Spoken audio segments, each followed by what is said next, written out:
আজ ফার্স্ট টাইমে একটা মিস্টার নুডলসের রামেনটা টেস্ট করলাম।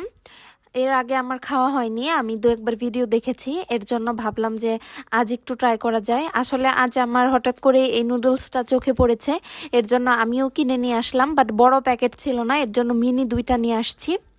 এগুলো 15 টাকা করে নিয়েছিল, দুইটা 30 টাকা।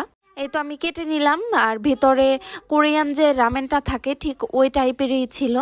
এখন আমি পানির মধ্যে ভেঙে ভেঙে দিচ্ছি, ভেতরে অলরেডি ভাঙাই ছিল, আমার আর কষ্ট করতে হয়নি। এই তো মশলাটা আমি একটু খুলে দেখছিলাম, মিস্টার নুডলসের যে মশলা থাকে ওই টাইপেরই, বাট একটু স্পাইসিটা বেশি।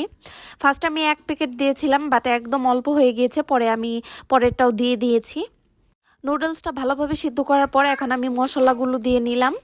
আর এখানে আমি দুইটা সম্পূর্ণ দেইনি, একটা থেকে একটু রেখে দিয়েছিলাম। আমি ভাবলাম যে ফার্স্ট টাইম ট্রাই করতেছি, দেখি কেমন না কেমন হবে।